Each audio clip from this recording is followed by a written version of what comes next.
sure shape the democratic legacy that you honor tonight. We're filled with a sense of excitement and of wonder at the importance of the events in which they were participating.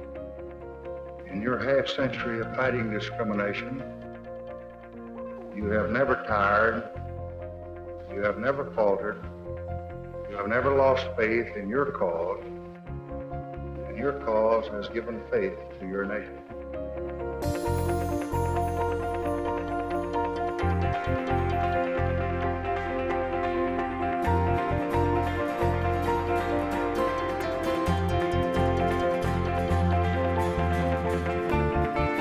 Thank you, my friends, for honoring me with your America's Democratic Legacy Award.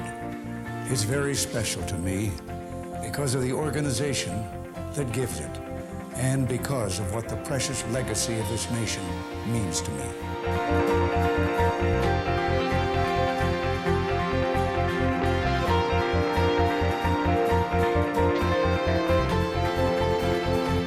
One receives many awards in the course of public life, but this one will always be special to me because it comes from an organization for which I have enormous respect.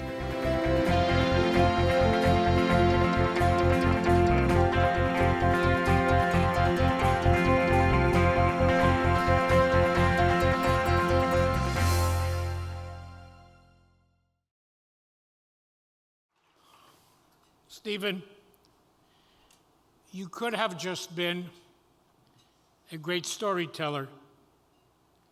You could have just been a world-class filmmaker. You could have just been a counterman at Milk and Honey.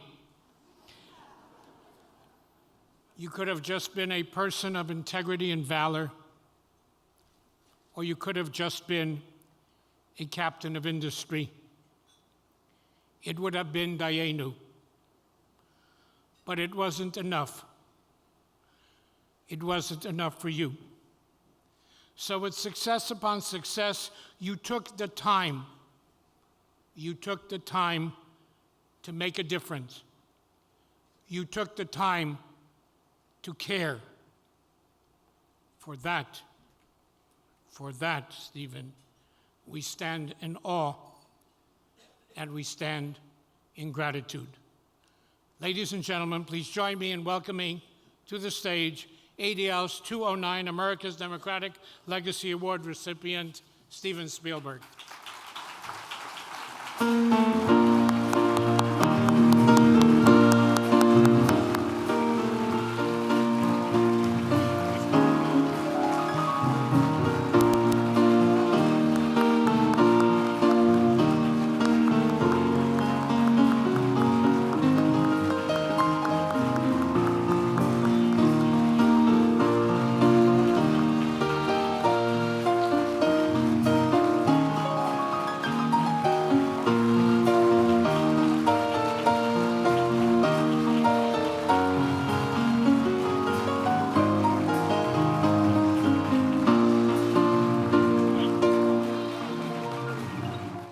In our world, in this new and wildly expanding digital universe, paying attention is really hard to do.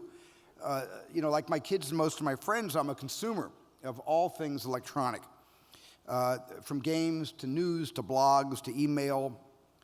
But unlike my kids and their friends, I wasn't born knowing how to use these things. My dad was born building these things, but I was not born knowing how to use these things. So altacockers like me had to play catch up with the current generation of social networkers. So I watched my own kids eye-chatting while listening, to and sharing music while doing their homework and twittering about the latest YouTube video. And as a responsible parent, I'd bring all this to a halt if their grades weren't so damn good. But let me ask you this. How, amidst all this exhilaration and digital distraction, do we remember to stop, look, and listen? How do we manage to think about a thought that lasts longer than the time it takes for a train to speed by? You know, these ever faster speeds at which we now orbit our own planet bid us to overlook and ignore how much of the world and how much that this world is not changing. So while we rejoice the new possibilities for human consciousness, it's much too easy to close our eyes to how much of the human race is mired in the past, stuck in torturous, complicated histories that we increasingly lack the time to read about, let alone understand. Alongside our vast new networking and synthesizing capabilities, all the old evils still exist.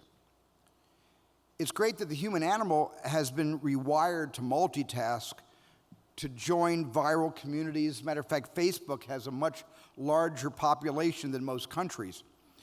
We email, we hyperlink, we blog, and yet xenophobia exists, bigotry endures, racism endures, anti-Semitism endures.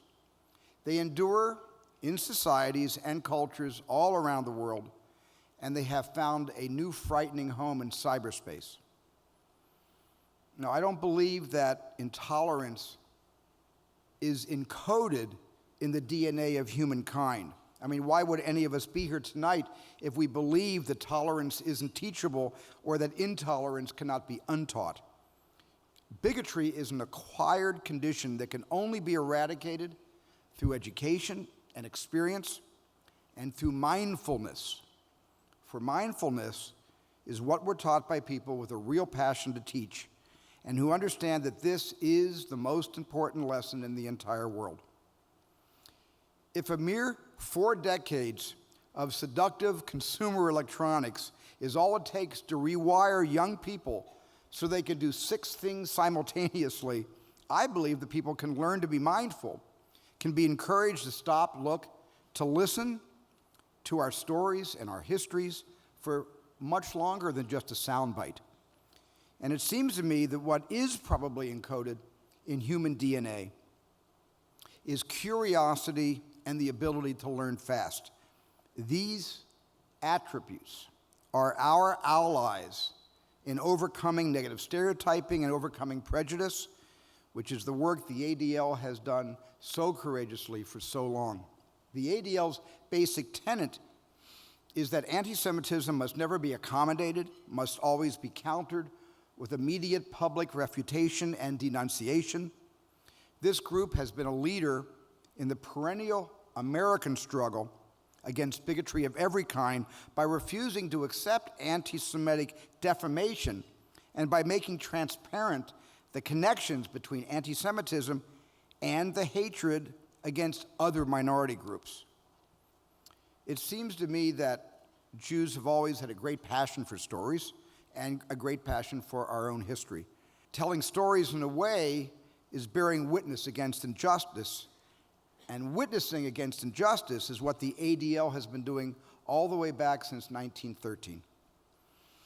So our mutual task is to find ways to make this lightning-fast world aware, to really listen, even if that means occasionally slowing things down.